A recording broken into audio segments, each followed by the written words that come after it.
Hello dear learners, this video is on the lesson The Yellow Butterfly from Marigold textbook in English for class 3. Hope you're doing well and coping up with the pandemic situations. This is part 1 on the lesson The Yellow Butterfly. This will help you to read the lesson aloud with proper pauses and pronunciations. The pictorial display in this video would help you to comprehend and understand the lesson better. So, the yellow butterfly. Let us read and enjoy. This little child, his name is Sonu, and this is Sonu's garden. Sonu is in his garden. He sees a butterfly. A yellow butterfly flew around in Sonu's garden. Sonu saw the butterfly. He ran to catch it. The butterfly flew to the rose bed. It sat on a red rose.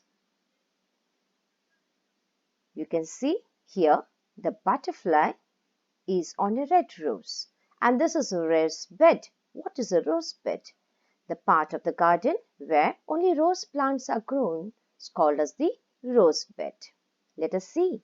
What did Sonu do? Now I can catch it. So Sonu, like you all, he wants to catch the yellow butterfly. He walked slowly and silently to catch the butterfly. He came closer, closer, and still closer. But then off flew the butterfly. Where did the butterfly go? Near the garden was a pond. In the pond was a white lotus. So, what did the butterfly do? Let us find out. Around it grew round leaves. Round leaves? Whose leaves? Yes, you can see it in the picture. You've got beautiful round leaves.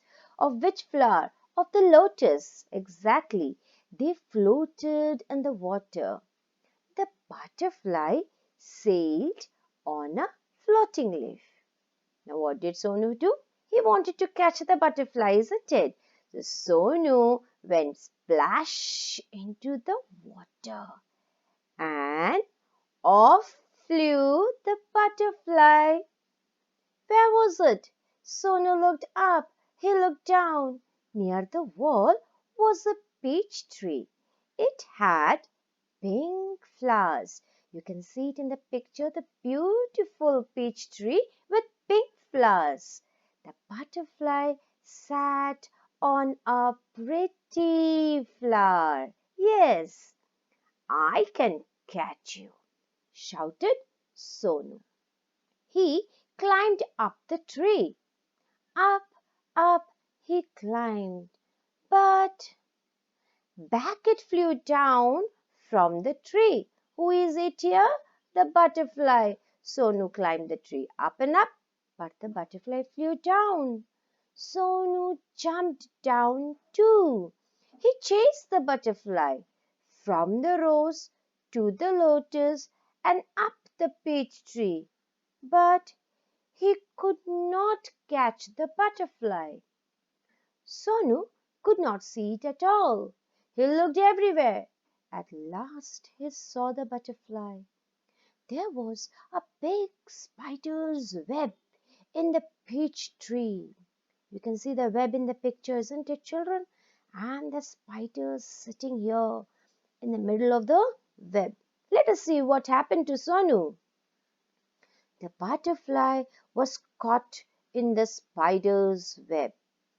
It looked sad as it tried to escape. It fluttered its wings, it twisted and turned, but it could not escape. The spider's web held it tight, and it could not escape. Poor butterfly!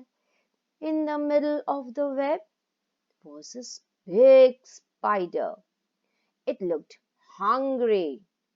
It wanted to catch the butterfly. Closer and closer crawled the black spider. Why? To catch and eat the butterfly. Before the hungry spider could grab it, Sonu ran and he caught the butterfly. It was so pretty.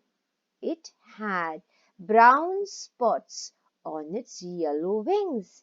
You can see the butterfly in Sonu's hand. So lovely, isn't it? Sonu loved the little butterfly, but it looked sad in Sonu's hand. Sonu wanted it to be happy. What did he do? Let us see. Go, fly away. He let the butterfly go. And what did the butterfly do? It sat on the red rose. It flew to the peach tree and then sailed on a lotus leaf. It flew merrily from flower to flower. Sonu watched it fly and fly. The butterfly flew all around Sonu's garden, happy and free once again. So, what a lovely story! It teaches us not to harm any creature, isn't it? This beautiful story, children, has been written by Neelima Sinha. Did you enjoy it? Now, a short learning. Try this. A yellow butterfly flew around. What is the answer? Could you remember the lesson? Yes, in Sonu's garden. Right. The butterfly flew dash the rose bed. Can you remember? Yes, the butterfly flew to the rose bed. It sat dash a red rose. Correct. It sat on a red rose. Dash flew the butterfly. This has been used so many times. Correct. Off flew the butterfly. The last one here on this page. Dash the garden was a pond. Perfectly. Near the garden was a pond. Now try this. Dash the lotus grew round leaves. Around the lotus grew round leaves. Was that a tough one? No problems. Sonu looked dash. He looked dash. Sonu looked up. He looked down. Very perfect. Now, we see that we used words like in, to, on, off, near, around, up, down. What are these words? In, to, on, off, near, around, up, down. They are prepositions. Okay, so let us highlight. What are prepositions? Prepositions tells us the location or the position of the noun. It tells us the time and also the direction. What are the words which come under location and position? The words are in, on, inside, outside, in front of, behind, under, over, with. Time, at, on, in, before, after, until, within. The direction, from, to, and through. So these are some of the prepositions. We'll be learning about it more when we meet in the class with some more interesting exercises. Now here, have a look. The butterfly flew to the rose bed. To the rose bed. To is a preposition here. Rose bed is a noun here. Near the garden was a pond. Near the garden. Near is preposition. Garden is noun. It sat on a rose bed. On a rose bed. On is the preposition. Red rose is the noun here. Thank you. Hope you have understood the lesson, and the use of preposition will be dealt in detail in your class. Please do not forget to watch my video on animals and their homes. Thank you. Bye, children.